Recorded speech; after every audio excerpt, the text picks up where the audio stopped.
ഇന്നും ഒരു D100 ചെയ്യാൻ പോകുന്നത്. D100 ഈടെയായിട്ട് ഇച്ചിരി D100 വരുന്നുണ്ട്. D100 ചെയ്യുവാണ്. അതിൻ്റെ ഭയങ്കര ചൂടാണ്, സഹിക്കാനാത്ത ചൂട്, വേറെ തൊലിക്കുക. ഈ സോൾഡറിങ്ങിൻ്റെ അടുത്തും കൂടെ ഇരിക്കുന്നതുകൊണ്ട് ഒരു രക്ഷയില്ല. അപ്പോൾ അതിൻ്റെ കൺട്രോൾ ബോർഡിന് ഒരു പ്രശ്നമുണ്ട്. അപ്പോൾ അത് റെഡിയാക്കാൻ വേണ്ടിയിട്ട് പോവാം. D100 ആദ്യം അതിൻ്റെ കൺട്രോളെല്ലാം കൂടെ ഒന്ന് ശരിയാക്കണം.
മാസ്ക് മസ്റ്റായിട്ട് നോക്കി വെച്ചു. പിന്നെ കുഴപ്പമില്ല.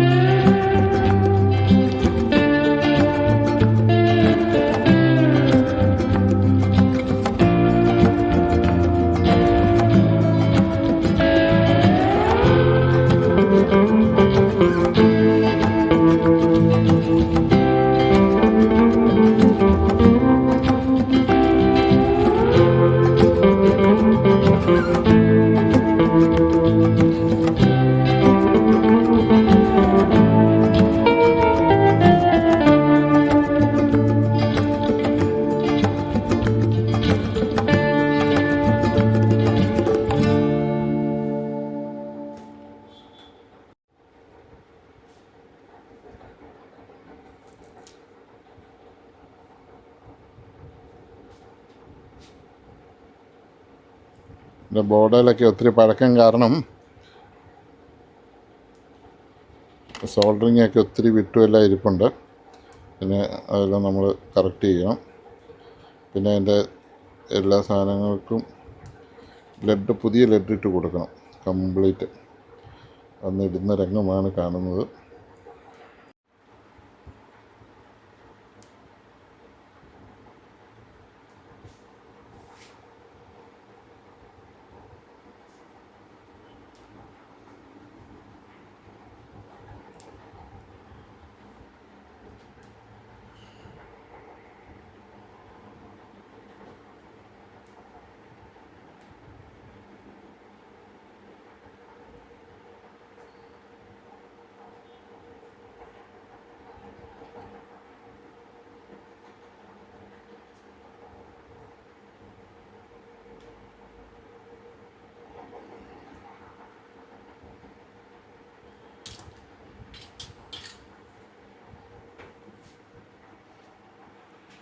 ക്ലീൻ ചെയ്യണം.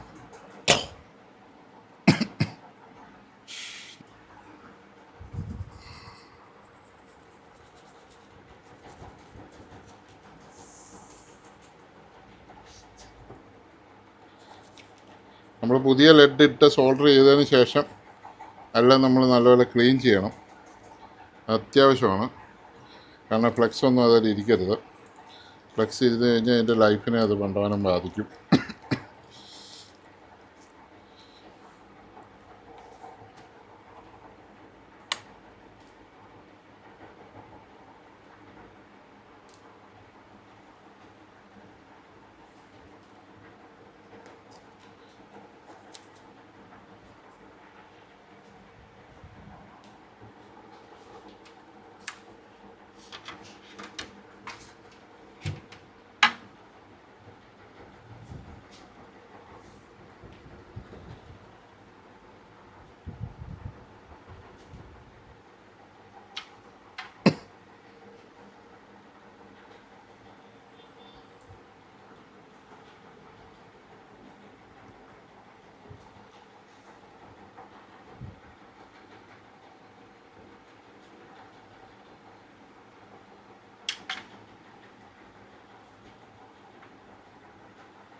കണക്ഷൻ കൊടുത്തു ചെക്ക് ചെയ്യുകയാണ്.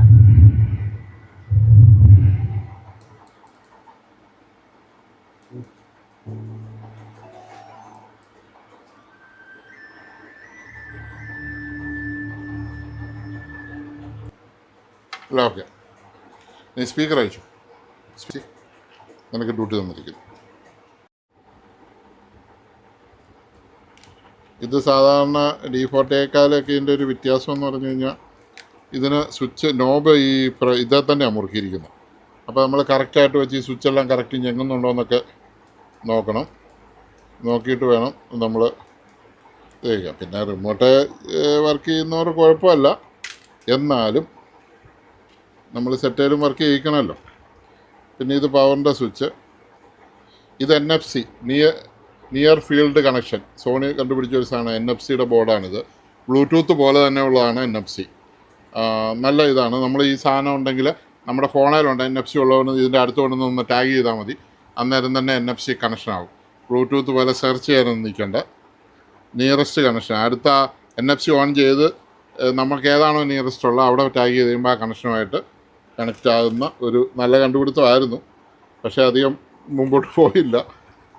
ബ്ലൂടൂത്ത് വിജയിച്ചു, NFC തോൽപ്പിച്ചു.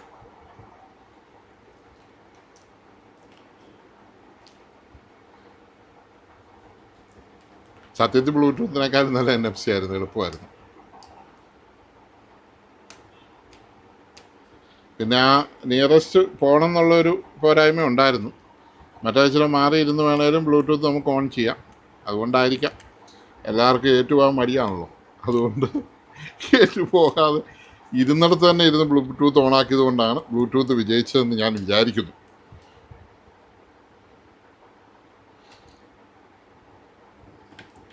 ഇതിന് സ്ക്രൂ എല്ലാം കറക്റ്റായിട്ട് മുറുക്കിയിടണം. അത് ചെറിയ സ്ക്രൂ ആണ്, എന്നാലും നല്ല ഫിറ്റാണ്. ഇപ്പോഴും ക്വാളിറ്റിയാണ് സോണിയുടെ സാധനം. എവിടെ ഉണ്ടാക്കിയതാണല്ലോ അവർ ആ ക്വാളിറ്റി കൺട്രോളർ നോക്കിയിട്ടാണ് ചെയ്യുന്നത്. ഓക്കെ, ശരി. ഇനി ഇത് വർക്കാവുമെന്ന് ലൈനിൽ കുത്തി നോക്കിയതിന് ശേഷം വർക്കാവുമെങ്കിൽ ഇതിൻ്റെ ഫ്രണ്ടുമായിട്ട് നമുക്കിത് മാച്ച് ചെയ്യാം. ഇവിടെയാണ് എൻ്റെ കണക്ഷൻ വരുന്നത്. സ്ട്രിപ്പാണ്. സ്ട്രിപ്പ് ഫുള്ള് നല്ലപോലെ കയറ്റിയതിന് ശേഷം ഓണാക്കി നോക്കാം. അവിടെ സപ്ലൈ കുത്തണം.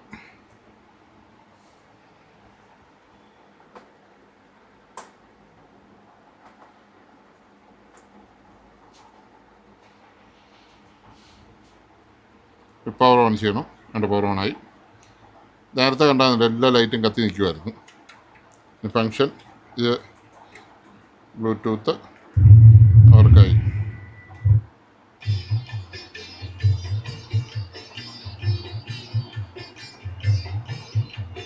സെൻസർ ഫ്രണ്ടിലാണ്.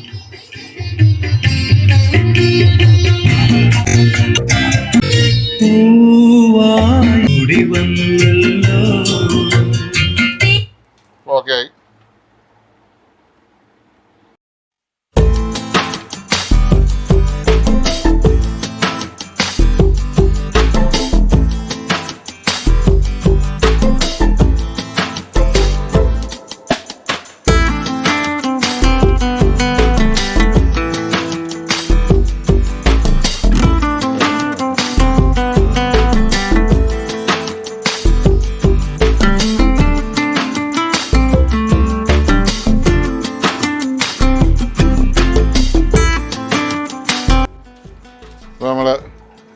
എല്ലാം ഓക്കെയാണ്. എല്ലാം കറക്റ്റായിട്ട് വർക്കാകുന്നുണ്ടോ എന്ന് നമ്മൾ നോക്കുന്നത് നല്ലതാണ്.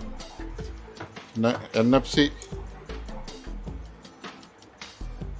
ഇതിൻ്റെ വേറൊരു സ്കൂട്ടർ വരുന്നത് മീഡിയം.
അതതിൻ്റെ ബോർഡാണോ? ഇത് നല്ലപോലെ ഒന്ന് കാണിച്ച്. ഇതാണ് ഈ D100ൻ്റെ കൺട്രോൾ ബോർഡ്, ബ്ലൂടൂത്തിൻ്റെ ബോർഡ് ഇതാണ്. പിന്നെ അതിൻ്റെ സിസ്റ്റം ബോർഡ്, കൺട്രോൾ ബോർഡ്, USB-യുടെ പെൻഡ്രൈവ്, മറ്റേ റിമോട്ട് കൺട്രോൾ സെൻസർ, അങ്ങനെ ക്രിസ്റ്റൽ. ഇത് കണ്ടോ, അതിൻ്റെ ക്രിസ്റ്റലൊക്കെ ഉണ്ട്. ക്രിസ്റ്റൽ വെച്ച് ഓസിലേഷനൊക്കെ ചെയ്യുന്നത്. ഇത് നല്ല സൂപ്പർ ബോർഡാണ്. ഇതിനങ്ങനെ കംപ്ലൈൻ്റ് ഒന്നും അങ്ങനെ വരാറില്ല. ഇതിപ്പം കുറേ നാളുകളുടെ ഉപയോഗം കൊണ്ടൊക്കെ ആയിരിക്കും ഇങ്ങനെ സംഭവിച്ചത്. അത് ഞാൻ നിങ്ങളെ ഒന്ന് കാണിച്ചെന്നുള്ളൂ. ബോർഡ് ഇതിൻ്റെ ബാക്ക് സൈഡിൽ കണക്ഷൻസ് മാത്രമേ ഉള്ളൂ. ഡബിൾ സൈഡ് ബോർഡാണ്. പിന്നെ അവർക്ക് ഈ ഇതൊക്കെ ഒരു ഇച്ചിരി കൂടെയൊക്കെ നീളം ഇടായിരുന്നു. ഇപ്പം ഇത് കുത്തിയിട്ട് ഇത് സ്ക്രൂ ചെയ്യത്തെന്നൊക്കെ പറയുന്ന വലിയ പണിയാണ്. ഇത് ചേർത്തെല്ലാം വെച്ച് ചെയ്യണം, എന്നാലും ചെയ്യാതിരിക്കാൻ പറ്റിയല്ലോ. അതുകൊണ്ട് നമ്മളിത് ക്ലീൻ ചെയ്ത് കുത്തിയാണ്. അപ്പം ആ മെയിൻ ബോർഡ് ഇതാണ്. മെയിൻ ബോർഡ് നമ്മൾ മുറുക്കി. അതിനുശേഷം അതിൻ്റെ ഫ്രണ്ട് ബോർഡ് ഇതെല്ലാം അവിടെ സ്റ്റിക്കറുണ്ട്. ഇതിനകത്ത് നമ്മൾ കയറ്റി അടയ്ക്കുവാണ്. അടച്ചിട്ട് നമ്മൾ ഫൈനൽ ഇതിലേക്ക് പോവാം.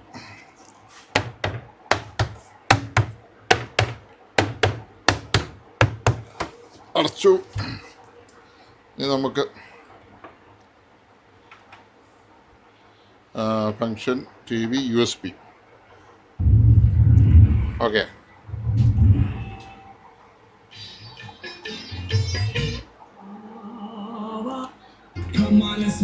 ഇനി ഇതിൻ്റെ 4 സ്പീക്കറും പോയിരിക്കുക.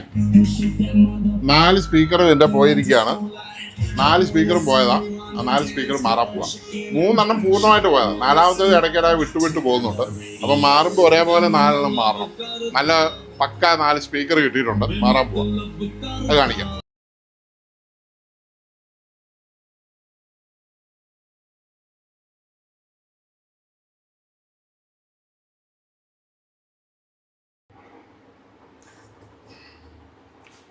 D100ൻ്റെ സ്പീക്കർ മാറാൻ വേണ്ടി ഞാൻ 4 സ്പീക്കർ കൊണ്ടുവന്ന് വെച്ചിരിക്കുന്നതാണ്. നല്ല പവറുള്ള, നല്ല മാനറ്റുള്ള സ്പീക്കറാണ്. പിന്നെ ഇതിൻ്റെ 4 സ്പീക്കറും തന്നെ പോക്കാണ്. ഒരു സ്പീക്കർ ഞാൻ വർക്ക് ചെയ്യുന്നത് ഇടയ്ക്കിടെ വിട്ടെല്ലാം പോകുന്നുണ്ട്. അതും 4 സ്പീക്കറുണ്ട്. ഇതാണ് അതിൻ്റെ ഓപ്പണിംഗ് അകം. ഈ അകഭാവം എല്ലാം ഞാനൊന്ന് കാണിച്ചെന്നുള്ളൂ. നേരത്തെ ഇരുന്ന സ്പീക്കറും എല്ലാം കൂടെ ഒന്ന് കാണിച്ചെന്നുള്ളൂ. സ്പീക്കറിനെ കുറിച്ച് 2-3 കാര്യങ്ങൾ ഞാനിപ്പോൾ നിങ്ങളെ കാണിക്കാൻ പോവാം. നമ്മളെല്ലാവരും ഭയങ്കര ചൂട് കാരണം സ്പീക്കർ നമ്മൾ വെക്കുമ്പോൾ പോസിറ്റീവും നെഗറ്റീവും നോക്കിയാണ് സ്പീക്കർ വെക്കുന്നത്. നേരത്തെ ഞാൻ സ്പീക്കർ ചെക്ക് ചെയ്യുന്ന LED ചെക്ക് ചെയ്യുന്ന കാണിച്ചാൽ അന്നേരം പോസിറ്റീവും നെഗറ്റീവും ഒന്നുമില്ല, ഒരു കോയിലിൻ്റെ മൂവ്മെൻറ്റാണ്. പക്ഷേ നമ്മൾ അങ്ങോട്ട് ഓഡിയോ കൊടുക്കുമ്പോൾ പോസിറ്റീവും നെഗറ്റീവും ഉണ്ട്. അപ്പോൾ അത് എന്തുകൊണ്ടാണെന്ന് ചോദിച്ചാൽ നമ്മൾ പോസിറ്റീവ് ടെർമിനൽ നെഗറ്റീവ് ടെർമിനൽ പോസിറ്റീവും കൊടുത്താൽ സ്പീക്കർ അകത്തേക്ക് വലിയും. വർക്ക് ചെയ്യുമ്പോൾ അകത്തേക്കായിരിക്കും വർക്ക് ചെയ്യുന്നത്. ശരിക്കും സ്പീക്കർ പുറത്തേക്ക് ഇങ്ങനെ ത്രോ ആണ് ചെയ്യേണ്ടത്, അതായത് തള്ളിപ്പോവുകയാണ് ചെയ്യുന്നത്. അപ്പോൾ അത് ഞാൻ ഈ കുഞ്ഞ് സ്പീക്കറെ തന്നെ ഞാൻ കാണിക്കാം. ഒരു ചെറിയ വോൾട്ടേജ്, ഒരു 1.5 വോൾട്ടേജ്, അതിൽ കൂടുതലൊന്നും കൊടുക്കരുത്. അതിൽ കൂടുതൽ കൊടുത്താൽ സ്പീക്കർ കത്തിപ്പോവും. മാക്സിമം ഏറ്റവും കുറഞ്ഞ വോൾട്ടേജ് 1.5 വോൾട്ടേജ്, ആംബിയർ കുറഞ്ഞ ഒരു 1.5 വോൾട്ടേജ് ഞാനിപ്പോൾ കൊടുക്കുകയാണ്. ഇതിപ്പോൾ ഇതിൻ്റെ പോസിറ്റീവ് ഇതാണ്. പോസിറ്റീവ് ഞാൻ കൊടുത്തു. നെഗറ്റീവിൽ ഇത് വരുമ്പോൾ ഇത് കണ്ടോ, സ്പീക്കർ കണ്ടോ പുറത്തേക്കാണ് തള്ളുന്നത്. നിങ്ങൾക്ക് ശ്രദ്ധിച്ചാൽ മനസ്സിലാവും. സ്പീക്കർ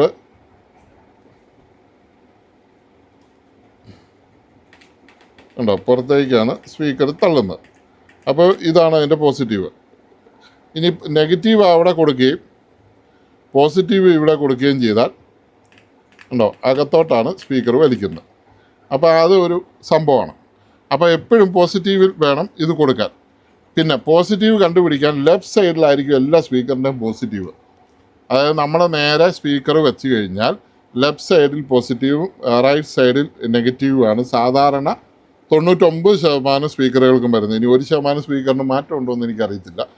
ഞാൻ കണ്ടിരിക്കുന്ന എല്ലാ സ്പീക്കറിനും അങ്ങനെ തന്നെയാണ്. ഇനിയിപ്പോൾ ഈ സ്പീക്കർ എടുത്താൽ ഇത് കണ്ടോ, ഇതിനിപ്പോൾ ഇവരൊരു വലിയ ക്ലാമ്പും ചെറിയ ക്ലാമ്പും കൊടുത്തിട്ടുണ്ട്, ഒരേപോലെ അല്ല. അപ്പോൾ വലിയ ക്ലാമ്പ് പോസിറ്റീവും ചെറിയ ക്ലാമ്പ് നെഗറ്റീവാണെന്നറിയാം. ഇത് കണ്ടോ, ഇത് കണ്ടോ, ഇതിപ്പോൾ ഞാൻ കൊടുത്തപ്പോൾ ഇതുണ്ടോ, അകത്തോട്ട് വലിയുന്നുണ്ടോ. അപ്പോൾ നെഗറ്റീവിലാണ് ഞാൻ പോസിറ്റീവ് കൊടുത്തിരിക്കുന്നത്. ഇനി ഞാൻ തിരിച്ചു കൊടുക്കും. പോസിറ്റീവ് കൊടുത്തു ഉണ്ടോ, സ്പീക്കർ പുറത്തേക്കാണ് തള്ളുന്നത്. നിങ്ങൾക്ക് വീഡിയോയിൽ കാണാമെന്ന് എനിക്ക് തോന്നുന്നു. പുറത്തേക്കാണ് സ്പീക്കർ തള്ളുന്നത്. ഇങ്ങനെ ഒരു കാര്യം കാണിച്ചു. അപ്പോൾ പോസിറ്റീവ് നെഗറ്റീവ് ആംപ്ലിഫയറിൽ നിന്ന് വരുന്നതിനുമുണ്ട്, ഇതിൽ വരയിട്ട ലൈൻ ഇതുകൊണ്ട് ഇതിൽ വരയിട്ട ലൈൻ എപ്പോഴും പോസിറ്റീവ് ആയിരിക്കും, നെഗറ്റീവ് വരയിടാത്ത ലൈനായിരിക്കും. അപ്പോൾ വരയിട്ടത് പോസിറ്റീവ് വരും, വരയില്ലാത്ത നെഗറ്റീവ് വരും. സ്പീക്കറിൻ്റെ കണക്ഷൻ കൊടുക്കണം, അതിനകത്ത് കോംപ്രമൈസ് ഒന്നുമില്ല. അല്ലെങ്കിൽ സൗണ്ട് ക്വാളിറ്റി ഇല്ലെന്നായിപ്പോൾ ആംപ്ലിഫയറിന് കംപ്ലൈൻറ്റ് വരും. ചിലർ ഈ സ്പീക്കർ പോരാന്നൊക്കെ പറയുന്നത് ഇങ്ങനെയൊക്കെ നോക്കാതെ കൊടുത്തിട്ടാണ്. ഞാൻ ഉദ്ദേശിക്കുന്നത് സാധാരണക്കാർക്ക് വേണ്ടിയിട്ടാണ് കേട്ടോ, സാധാരണ മനുഷ്യർക്ക് വേണ്ടിയിട്ടാണ്. നല്ല കഴിവുള്ള പണി അറിയാവുന്ന ടെക്നീഷ്യന്മാർക്ക് വേണ്ടിയിട്ടല്ല. അവർക്കെല്ലാം ഇതറിയാം. അവർക്ക് എന്നെക്കാളും അറിയാവുന്ന ആൾക്കാരുണ്ട്, നല്ല ടെക്നീഷ്യന്മാരൊക്കെ ഉണ്ട്. ഞാൻ ജനിച്ചു കഴിഞ്ഞ് 25 വർഷം കഴിഞ്ഞ് ജനിച്ചവരും എന്നെക്കാളും കഴിവുള്ളവർ കാണും. അത് ചിലപ്പോൾ ഈ പുതിയ തലമുറയാണ്, അവരെ നമ്മൾ ഒരിക്കലും കുറച്ച് കാണുന്നില്ല. എനിക്കറിയാവുന്ന പഴയ തലമുറയിലുള്ള എൻ്റെ കൂട്ടുകാർക്ക് ഒന്ന് പറഞ്ഞു തരാൻ വേണ്ടി ഞാൻ പറഞ്ഞതാണ്. അതുകൊണ്ടാണ് ഞാൻ ഇത്രയും ഡീറ്റെയിൽ ആയിട്ട് പറയുന്നത്. പുതിയ തലമുറക്കാർക്ക് ഇഷ്ടമുണ്ടെങ്കിൽ കേൾക്കുക, അത്രേ ഉള്ളൂ. പിന്നെ ഇതിൻ്റെ ഓംസ് നോക്കാൻ, ഇതിപ്പോൾ നമ്മൾ ഓമിലിട്ട് കഴിഞ്ഞാൽ, സ്പീക്കർ നമ്മൾ ഓംസിലിട്ടാൽ നമുക്ക് ഇതിൻ്റെ ഓംസ് നോക്കാൻ പറ്റും.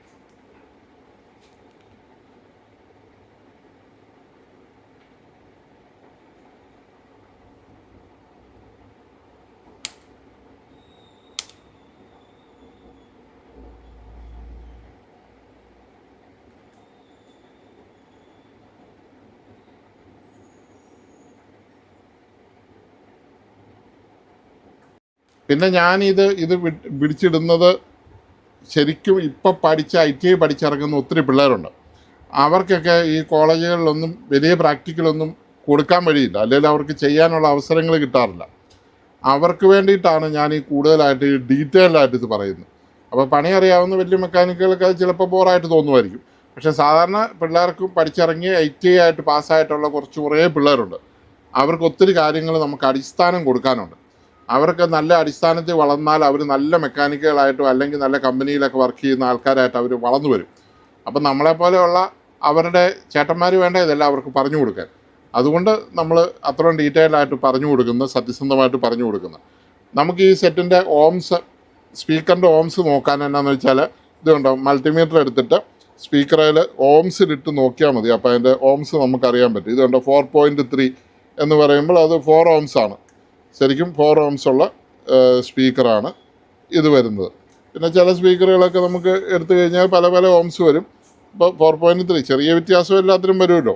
ഇത് 4.6 വരും. അതൊക്കെ ഒരു 5% എല്ലാത്തിനും മാറ്റം വരും. അതങ്ങനെയാണ്. അത് പോയിൻറ്റിൻ്റെ വ്യത്യാസമൊക്കെ 0.5% എല്ലാത്തിനും വരും. അപ്പോൾ ഇതിൻ്റെ ഓംസ് നമുക്ക് നോക്കാം. ഇത് 4.3.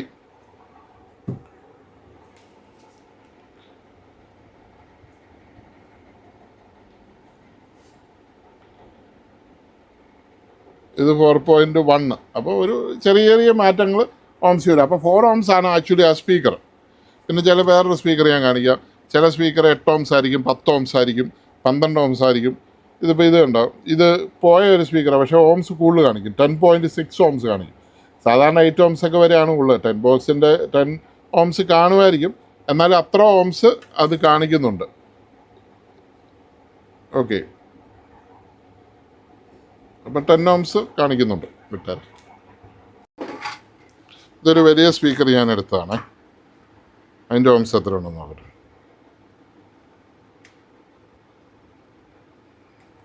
ഫോർ ഓംസ് എന്നാണ് അവർ പുറത്ത് എഴുതിയിരിക്കുന്നത്.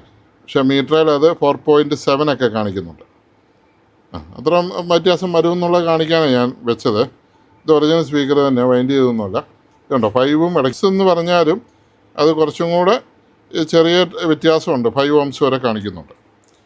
അപ്പോൾ അങ്ങനെ 4 ഓംസും 8 ഓംസ് 16 ഓംസൊക്കെ ഉണ്ട്. ഇതെത്ര ഓംസാണ് കാണിക്കുന്നത് നോക്കാം.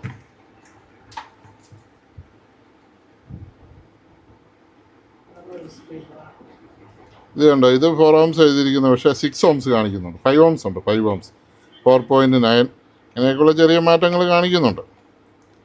അപ്പം 4 ഓംസ് എന്ന് പറഞ്ഞാലും ചെറിയ മാറ്റം വരാം. 5ന് മിച്ചമൊക്കെ വരാം.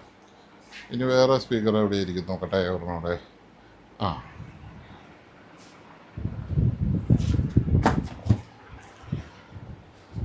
പിന്നെ ഞാനിവിടെ ഉപയോഗിക്കുന്ന സോണിയുടെ സ്പീക്കറുണ്ട്. താഴെ ഇരിപ്പുണ്ട് ആ സാധനം. നമുക്കവന് വലിയ ബോക്സിലിരിക്കുന്ന ഒറിജിനലാണ്. ഞങ്ങൾ ഈ ടേപ്പൊക്കെ ചെക്ക് ചെയ്യുക, വീഡിയോ ഒക്കെ ചെക്ക് ചെയ്യുക, ഓഡിയോ ചെക്ക് ചെയ്യുന്ന അതിൻ്റെ ഓംസ് നോക്കാം.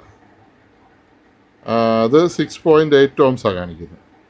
എങ്ങും ഇല്ലാത്തൊരു ഓംസാണ്. 7 കാണിക്കുന്നത്. അപ്പോൾ മിക്കവാറും 8 ഓംസ് ആയിരിക്കും. 6.7 ഓംസ് കാണിക്കുന്നുണ്ട്. അപ്പോൾ അങ്ങനെയൊക്കെയുള്ള ചെറിയ മാറ്റങ്ങളൊക്കെ സ്പീക്കറുകൾ കാണിക്കുമെന്നാണ് ഞാൻ പറഞ്ഞത്. കറക്റ്റായിട്ടുള്ള ഓംസ് ഒന്നും മീറ്ററെ വരണമെന്നില്ല. ഇത് 8.2 ഓംസാണ്. അപ്പോൾ 8 ഓംസ് ആണത്. 8 ഓംസിൻ്റെ സ്പീക്കറാണത്. കണ്ടോ, 7.3. അപ്പോൾ ചെറിയ ചെറിയ മാറ്റമുണ്ട്. അതൊന്ന് നിങ്ങളുടെ അറിവിലേക്ക് വേണ്ടി ഞാൻ കാണിച്ചു തന്നുള്ളൂ. ഇനി ഈ സ്പീക്കർ കംപ്ലീറ്റ് നമ്മൾ ഈ ബോക്സിൽ കയറ്റാൻ പോകണം. പോസിറ്റീവ് നെഗറ്റീവ് എടുത്ത് കയറ്റുന്നത്. പോസിറ്റീവ് എപ്പോഴും പോസിറ്റീവ് വരും, അതായത് വരയുള്ളത് പോസിറ്റീവ് വരും, വരയില്ലാത്ത നെഗറ്റീവ് വരും കൊടുക്കണം. നമ്മളത് മുഴുവൻ ചെക്ക് ചെയ്തതാണ്. കുഴപ്പമില്ല, ഇത് മാറ്റിക്കും.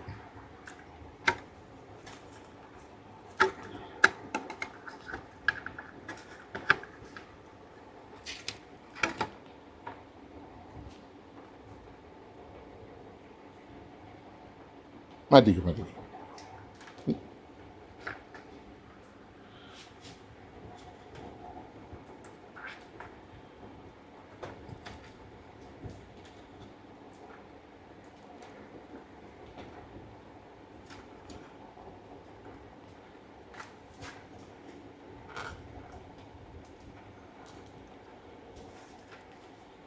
പോസിറ്റീവ് നെഗറ്റീവ് ഒന്ന് മടക്കി വിടുന്നത് നല്ലതാണ്. അത് ലൂസൊന്നും വരാതിരിക്കുക. ലെഡൊക്കെ നല്ല വൃത്തിയായിട്ട് ഇടണം, ഒട്ടും കുറവ് വെക്കല്ല. ലെഡ് അവിടെ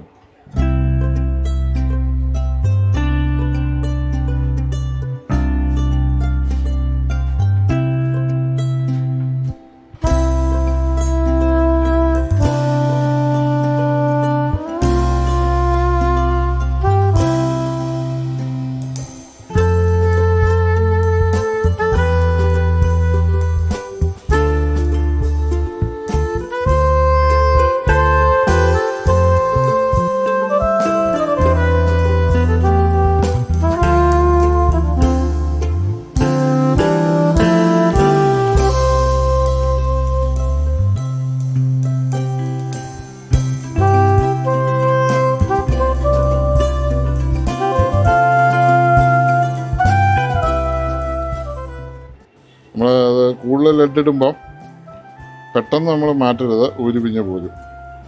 അത് ഉണങ്ങാനുള്ളൊരു സമയം കൊടുക്കണം. നമ്മൾ ചെറുതായിട്ടൊന്ന് ഊതി കൊടുത്താലും കുഴപ്പമില്ല. നല്ലപോലെ ലെഡിട്ട് അത് നല്ലപോലെ പിടിച്ച് സെറ്റായെന്ന് ഉറപ്പ് വരുത്തി കഴിഞ്ഞാൽ നമുക്ക് സെറ്റായി കൊണ്ട് പഠിച്ച് നോക്കണം. പഠിച്ചൊക്കെ നോക്കി വയറെല്ലാം ഒക്കെ എന്നുള്ളത് കണ്ടതിന് ശേഷം സ്ക്രൂ ചെയ്യാവുള്ളൂ, അല്ല ചുമ്മാ ഇരട്ടിപ്പണിയാവും. അപ്പോൾ ഞാൻ ഒരെണ്ണം സോൾഡർ ചെയ്ത് ഇവിടെ വെച്ചിട്ടുണ്ട്. അത് ഞാൻ 2 എണ്ണം ഞാനിപ്പോൾ സെറ്റായിട്ട് കൊടുക്കാൻ പോവാണ്.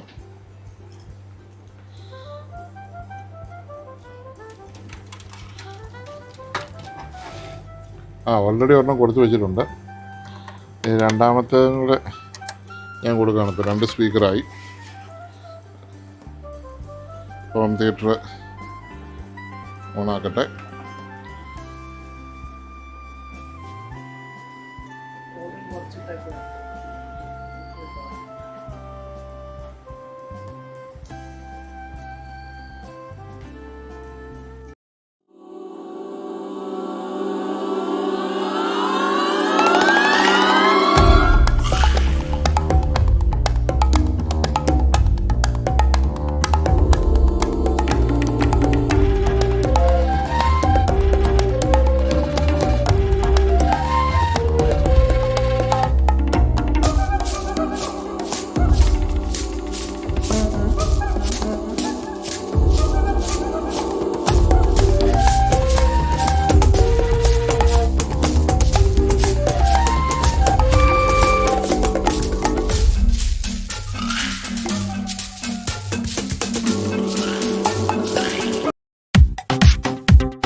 വെച്ചാൽ മതി. ഫാൻ വെച്ചിട്ട് വെറുതെ വെച്ചാൽ മതി. സ്പീക്കർ കൂട്ടി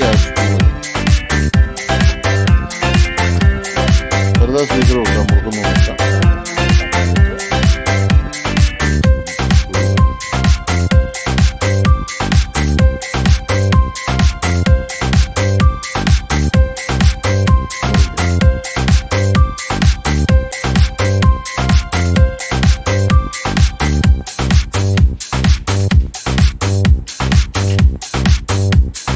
ആദ്യത്തെ താഴത്തെ 4 സ്ക്രൂ ആദ്യം ഇടണം സ്പീക്കറിൻ്റെ, അതൊന്നും പോകാതെ. അത് ഇട്ടതിന് ശേഷം മേളത്തെ ഇടണം, അത്രേ ഉള്ളൂ.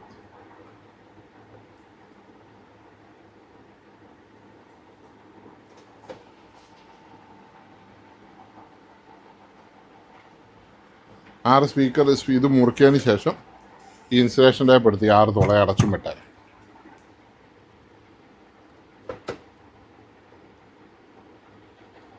ഇൻസുലേഷൻ ടൈപ്പാണ് നല്ല. പിന്നെ പൊളിച്ച് കഴിയുമ്പോൾ അവിടെ പാടൊന്നും വരികയില്ല. ഇതിപ്പോൾ അതങ്ങോട്ട് പിടിച്ചു പോയിട്ട് ഈ പേപ്പർ ഒട്ടിക്കുമ്പോൾ ഉള്ളൊരു കുഴപ്പമാണ്. ഇതാകുമ്പോൾ അഥവാ ഇനി ഇച്ചിരി പശ ഇരുന്നാൽ തന്നെ നമുക്ക് ആ പശ തൂത്ത് കളയാം. ഇച്ചിരി ഡീസൽ വെച്ച് തുടച്ചാൽ മതി, ഏത് പശയും പൊക്കോളും. എല്ലാം ഇട്ട് ഒരു മീഡിയം മുറുക്കിയിട്ട് പതുക്കെ ടൈറ്റ് ചെയ്തെടുത്താൽ മതി.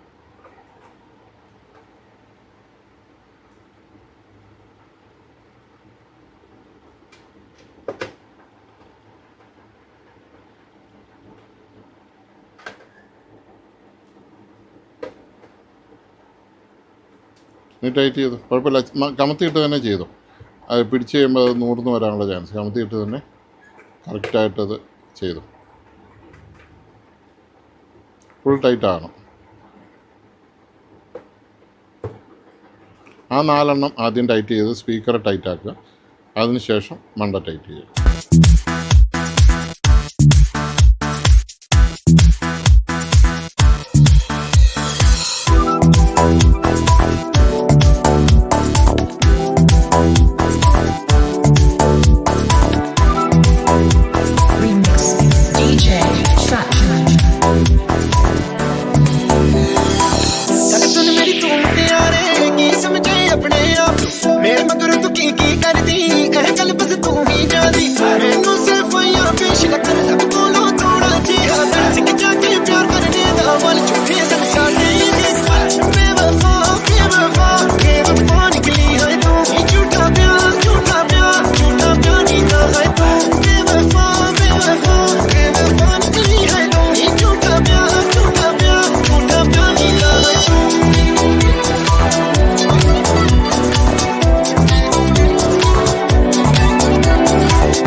അപ്പോൾ ഈ വീഡിയോ കണ്ടുകൊണ്ടിരുന്ന എല്ലാവർക്കും എല്ലാം മനസ്സിലായെന്ന് തോന്നുന്നു.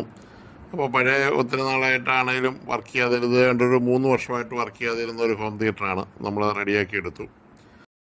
നമ്മുടെ ചാനൽ സബ്സ്ക്രൈബ് ചെയ്യാതെ കാണുന്നവരെ സബ്സ്ക്രൈബ് ചെയ്ത ബെല്ലൈക്കൺ എനേബിൾ ചെയ്യുക. പിന്നെ ഒരു ലൈക്ക് അടിച്ചേക്കുക. പിന്നെ പറ്റുന്നവർക്കൊക്കെ ഒന്ന് ഷെയർ ചെയ്ത് കൊടുക്കുക.